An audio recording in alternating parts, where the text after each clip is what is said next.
Assalamualaikum warahmatullahi wabarakatuh. Ketemu lagi dengan saya di Koin Logam Channel. Apa kabar sobat YouTube semua? Semoga kalian dalam keadaan sehat dan bahagia. Amin.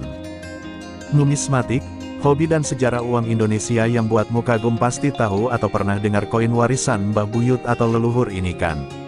Sebutan untuk koin masa zaman penjajahan Belanda. Ada beberapa jenis koin Belanda yang beredar di Indonesia dan penyebutan di masyarakat kita pun berbeda-beda. Ada koin yang ditulis Nederlands Indie, tapi beberapa orang menyebutnya koin gulden, koin bolong dan koin benggol. Sementara koin yang bertuliskan VOC lebih dikenal dengan istilah duit. Mungkin inilah cikal bakal penyebutan duit sebagai kata lain dari uang di Indonesia. Entah bagaimana awal sejarah penyebutan koin-koin tersebut, tapi nama ini berkembang di masyarakat kita pada masa penjajahan hingga diwariskan masa kini. Di Wikipedia dijelaskan duit bahasa Belanda, duit, bahasa Jerman, det adalah sebutan informal untuk uang dalam bahasa Indonesia dan bahasa Melayu. Istilah ini berasal dari nama salah satu uang koin logam yang digunakan dalam perdagangan di Belanda serta wilayah di barat Jerman yang berbatasan dengannya, Kleve dan Gelden, pada abad ke-17 dan ke-18.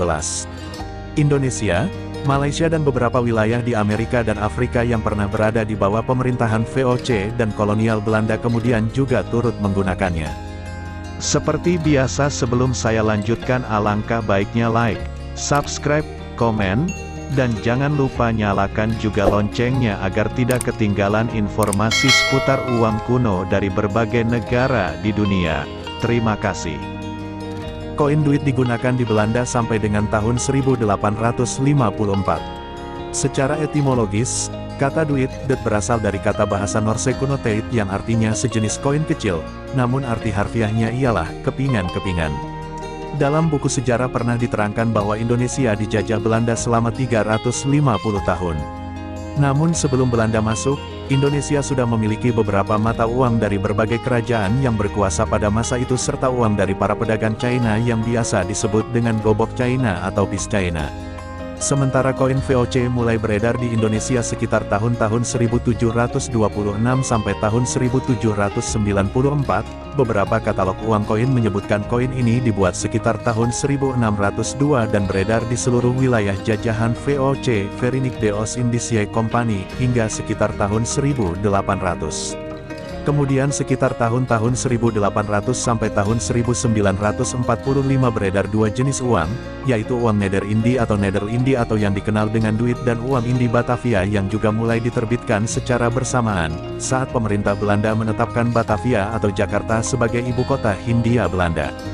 Sementara periode uang Nederlands Indie lebih mudah diidentifikasi yaitu mulai dari tahun-tahun 1856 sampai tahun 1945. Nah, kami akan mencoba membahas koin Nederlands Indie lebih detail. Karena koin ini masih banyak ditemukan dan diperdagangkan, jadi tidak terlalu sulit untuk mengidentifikasinya. Silahkan beri saran dan kritik jika ada salah.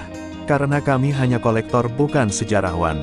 Secara garis besar koin jenis ini beredar di Indonesia mulai nominal setengah sen hingga 5 sen dengan bahan utama koin dari perunggu, namun untuk koin 5 sen terbuat campuran tembaga dan nikel. Nederlands Indie setengah sen 1945,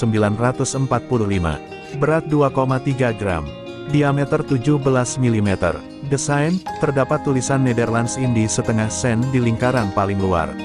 Sedangkan lingkaran dalam terdapat tulisan tahun pembuatan uang misal tahun 1945 dan lambang kronit serta kuda laut. Sisi lainnya terdapat tulisan Jawa yang berbunyi, sapara rong hatus rupiah, dan Arab yang berbunyi, saparu rong atus rupiah, dalam bahasa Indonesia berarti, setengah 200 rupiah. Lain lagi dengan cerita koin Nederlands Indie 1 sen. Koin ini memiliki dua tipe, koin berlubang yang mulai beredar sekitar tahun-tahun 1857 sampai tahun 1929 dan tipe tidak berlubang dari tahun-tahun 1936 sampai tahun 1945.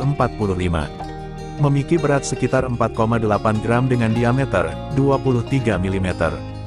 Desain, untuk koin terbitan tahun 1936 sampai tahun 1945 terdapat lubang di tengah dengan nilai 1C di bawah dan tulisan Nederlands Indie serta gambar padi. Di sisi balik koin terdapat tulisan berhuruf Jawa, Arab dan relief bunga.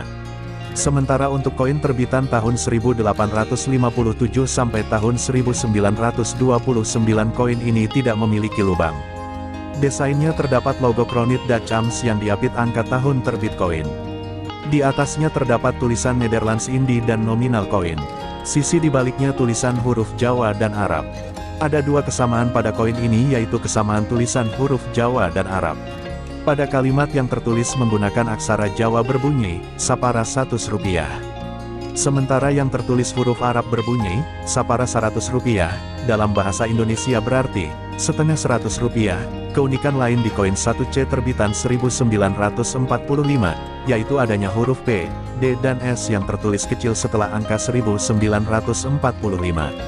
Penulisan ketiga huruf tersebut untuk menunjukkan pabrik dibuatnya koin. P untuk United States Mint, Philadelphia, PA, USAS untuk United States Mint, San Francisco, CA, USA, D untuk United States Mint, Denver, CO, USA untuk pecahan 2,5 cen, disebut juga sebagai benggol, dibuat dari bahan tembaga seberat 12,5 gram. Diameter, 31 mm. Desain depan, logo Crown Belanda dan tahun, terdapat tulisan Nederlands Indië dan nominal uang 2,5 cen. Belakang, terdapat tulisan berhuruf Jawa dan Arab yang berbunyi, sapara Rp40, atau dalam bahasa Indonesia berarti, setengah Rp40. Koin Nederlands Indië ini dibuat pada masa Ratu Belanda Willem III untuk koin yang diproduksi tahun-tahun 1856 sampai tahun 1858 dan Ratu Wilhelmina untuk koin produksi tahun sesudahnya hingga tahun 1945. Ternyata pada masa penjajahan Belanda rupiah sudah jadi nama mata uang kita lebih dulu, sebelum kata Indonesia muncul dan resmi jadi nama negara kita. Untuk koin 5 cen tunggu investigasi kami selanjutnya. Karena relief koin ini tidak terlalu timbul seperti ketiga koin di atas, maka kami masih butuh waktu untuk mempelajarinya. Di kalangan numismatik atau kolektor uang kuno, harga koin-koin masa penjajahan Belanda ini belum memiliki harga pasti. Sejauh ini katalog mengenai uang kuno hanya menerbitkan katalog jenis uang kertas, belum menjangkau uang koin. Sehingga ada beberapa orang yang menerapkan harga jutaan hingga miliaran untuk satu jenis koin Belanda ini, karena anggapan bahwa koin ini merupakan koin tua, hanya dilihat berdasar angka terbit koin. Namun berdasarkan Standard Catalog of World Coins 2008 harga koin ini untuk kondisi yang masih sangat bagus koin dari tahun 1945 dihargai $3 dan termahal koin tahun 1856 seharga $200. Harga koin ini bisa berbeda-beda tergantung kondisi koin dan kesepakatan antara penjual dan pembeli. Demikian informasi ini saya sampaikan. Semoga bermanfaat dan jangan lupa like, subscribe, komen dan jangan lupa nyalakan loncengnya agar tidak ketinggalan informasi seputar uang kuno dari berbagai negara di dunia. Terima kasih. Wassalamualaikum warahmatullahi wabarakatuh.